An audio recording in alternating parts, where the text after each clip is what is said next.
भी चुनौती होता है जी। और चुनौती होना चाहिए। चुनौती नहीं होगा तो फिर कैसे चुनाव में मज़ा आएगा? एक तरफ़ा चुनाव तो मैं भी नहीं चाहता हूँ कि हो। आप भी चाहते हैं एकदम टक्कर का लड़ा मुकाबला हो? देखिए क्या होता है ना कि अब सामने वाला कोई है ही नहीं, जी। तब तो हम क्या करेंगे फिर? हम कहाँ जाएँगे? आज हमारे कार्यकर्ताओं के लिए 5 साल के बाद तो मौका मिलता है वोट माँगने का, उनके अंदर जोश जगता है। अब पता चला कि सामने कोई अभी तो पिछले 15 दिन 20 दिन से हम लोग इंतज़ार ही कर रहे थे। मतलब कि बीजेपी वाले इंतज़ार ही कर रहे थे। आज मैं बीजेपी में मिल गया हूँ तो हम अपने आप को शामिल मैंने कर लिया कि बीजेपी वाले इंतज़ार ही कर रहे थे ना। जी। लेकिन आज देखिए क्या हुआ? आज मिला है, लेकिन ये चुनौती बीजेपी के लिए कुछ भी चुनौती नहीं है। मैं आपको आपके माध्यम से कहना चाहूँगा कि ये कुछ भी चुनौती नहीं है। बीजेपी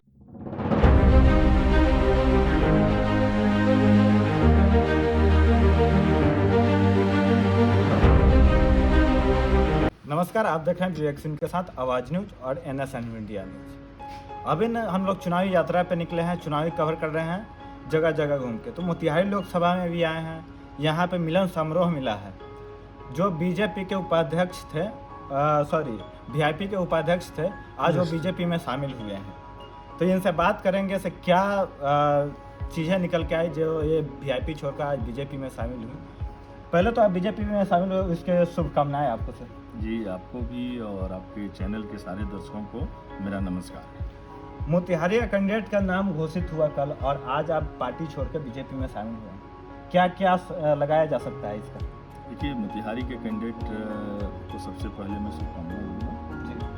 आए, मैदान है, मैदान में लड़ें, बढ़िया से लड़ें, बहुत अच्छी बात है। और हम आज अपने जो पार्टी को VIP पार्टी के पद को छोड़ा हूँ और अपनी पार्टी अपना बीजेपी, हमारी पार्टी, भारत की पार्टी, सत्य की पार्टी, भारत की जनता की पार्टी, भारत की युवाओं की पार्टी, भारत का भविष्य, भारतीय जनता पार्टी में शामिल होकर मुझे बहुत ही खुशी महसूस हो रहा है। और मैं भारतीय जनता पार्टी का एक सच्चा सेवक बनकर आज से अभी से ही अपने काम पे लग चुका हूं और मोदी जी का जो सपना है 400 पार, उसको पूरा करने में जो जितना मेरे से सहयोग होगा उसको मैं करूंगा और साथ में अपने लोगों को भी आगे बढ़ाऊंगा।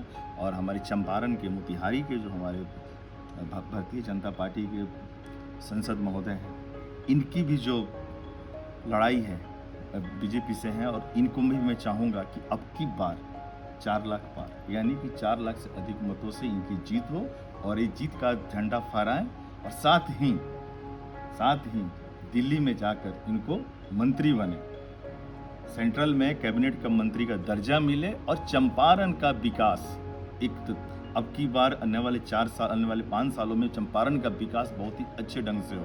ऐसे ही उन्होंने पिछले 30-35 साल से तो बहुत कुछ किया है, चंपारण को बहुत कुछ दिया है, इसमें कोई शक नहीं है। बहुत ऐसे लोग पूछते हैं कि क्या दिया? भाई, क्या दिया कह देना ये आसान काम होता है। आप कभी गहराई में जाकर देखिए, सोचिए कि क्या नहीं दिया, चंपारण क्या था और क्या आपको मिला है। आपको मदर डेयरी मिला है, चंपारण में आपका यूनिवर्सिटी का आपने देखा। लगता नहीं है कुछ दिन पहले तक जिनका आप विरोध कर रहे हैं आज उनका गुणगान कर रहे हैं। नहीं, मैं विरोध, देखिए काम का विरोध मैं कभी नहीं करता। मैं आपको बताऊं कि काम का विरोध नहीं करता कभी भी। काम जो है सो है। और जिन नीतियों का आप विरोध कर रहे थे, जिन आइडियोलॉजी का विरोध कर रहे थे, आज उसी आइडियोलॉजी में है, उसी नीतियों का बखान करके उनके लिए वोट भी मांग रहे हैं। मैं आपको बता दूं कि देखिए, विचारों की बात होती है। इंसान क्या होता है ना कि जब आप घर से निकलते हैं और शाम को फिर घर पे लौटते हैं तो इस रास्ते में अलग अलग लोगों से आप टकराते हैं और अलग अलग जैसा आप बैठते हैं, जिनकी विचार जैसी होती है उनसे आप उस ढंग से बात करते हैं। सब जगह तो एक ही जैसा तो बात नहीं करते ना। ऐसा तो नहीं कि सब जगह आप रूडली बात करेंगे या सभी से प्यार से ही बात करेंगे। कोई गाली देगा तो भी जी नमस्कार, और कोई आपको प्यार से बोलेगा तो उसको गाली देंगे, ऐसा तो नहीं है ना। तो बहुत ऐसी समस्याएं आप चलते हैं, फिर आप शाम को घर पे लौटते हैं तो आपको खुद में एहसास होता है कि भाई मैं गया तो क्या पाया और क्या खोया। बीजेपी को आप अपना घर बता रहे हैं। 100% मैंने बोला ना कि ये भारत की पार्टी है, ये सत्य की पार्टी है। यहाँ पर जितने हमारे कार्यकर्ता लोग हैं, बीजेपी के कार्यकर्ता लोग हैं, वो समर्पित हैं, देश के प्रति अपने आप को समर्पित करके रखे हैं। आज हमारे मंत्री जी बोल रहे थे, यहाँ पर आप लोगों ने प्रेस कॉन्फ्रेंस में लिया होगा कि लोग बोलते हैं, खामखा बदनाम करते हैं लोग कि बीजेपी जात पात करता है, बीजेपी ए है, बीजेपी ओ, ऐसा कुछ नहीं है। उन्होंने सीधा एक ही बात कहा, माननीय संसद महोदय श्री राधा मोहन सिंह जी ने एक ही बात कहा कि जो व्यक्ति जात की बात करता है, यानी कि उसका अपना अस्तित्व नहीं है, उसका अपना वोट नहीं है। आपका जो मंत्री जी का और आपका जो सीधा सीधा टारगेट है कहीं ना कहीं मुकेश सहनी जी को जाता है, क्योंकि वो सन ऑफ मलाह लिखते हैं।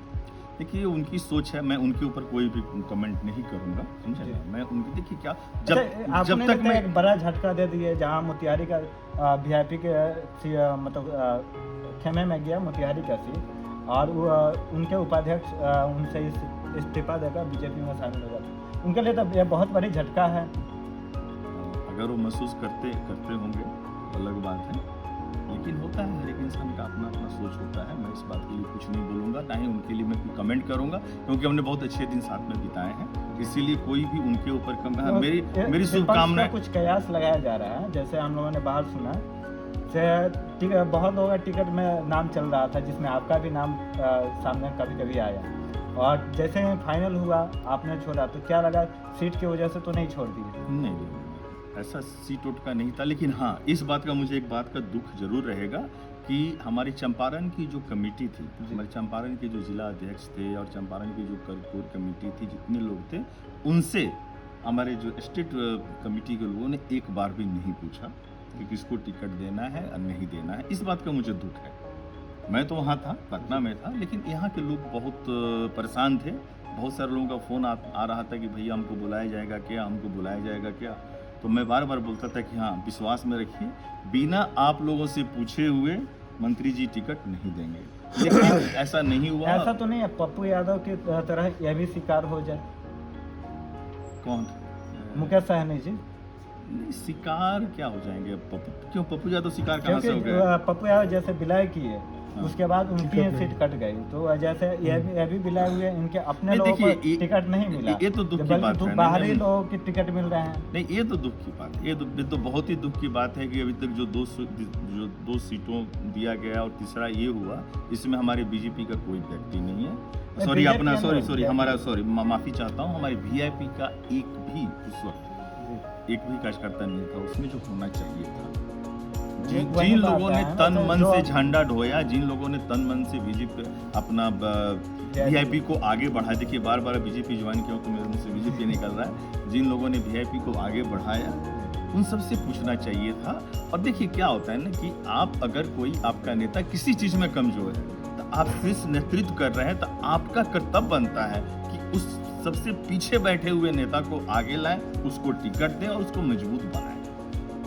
ये पार्टी का काम होता है, पार्टी का एक काम नहीं होता है। इस बात का मुझे शिकायत है और मैं खुले मंच पे आपके न्यूज के समक्ष बोलना चाह रहा हूँ कि इसमें कमी रही है हमारी वीआईपी पार्टी की। वीआईपी पार्टी चाहती तो अपने ही लोगों में से, चाहे वो झंझारपुर हो, चाहे वो गोपालगंज हो, या फिर अपना मोतिहारी हो, देती, लेकिन ऐसा नहीं हो पाया।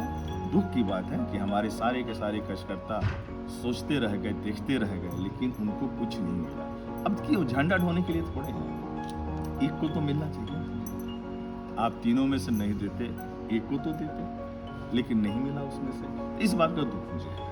मोतिहारी अब एक हॉट सीट हो गई है राजेश कुशवाहा के आने के बाद। इसको आप लोग किस चुनौती के रूप में ले रहे हैं? भारतीय जनता पार्टी में शामिल हुए हैं आप, चुनौती कहीं ना कहीं खड़ा हो गई है, क्योंकि इतने सारे नाम आए हैं और पूर्व के विधायक रहे हैं, निर्दलीय भी अच्छे वोट परसेंटेज लाए हैं, और कुछ वोट पहले से उनका था, और अब उनके साथ जो मलाह समाज है और कुशवाहा समाज है वो भी जुड़ रहे हैं।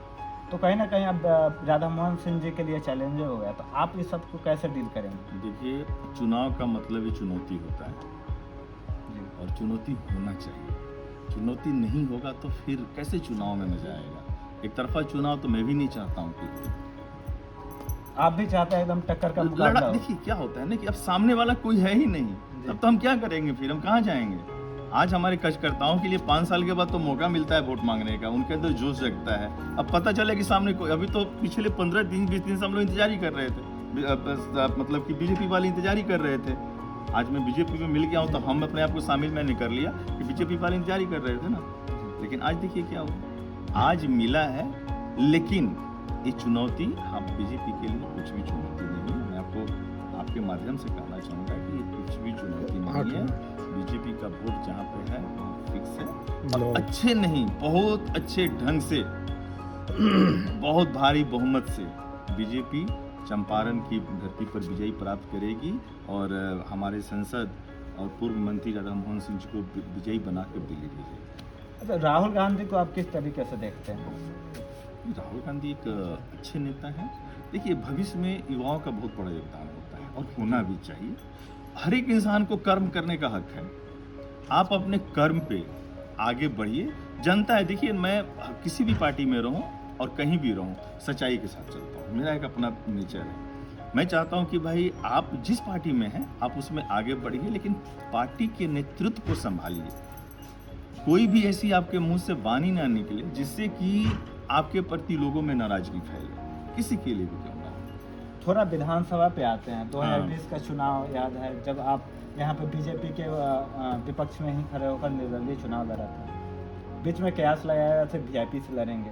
अब बीजेपी में ही शामिल हो गए हैं और यहाँ के पूर्व विधायक सचिंदर सिंह जी भी हैं और उनके साथ रह के आपने मिलन समारोह किया।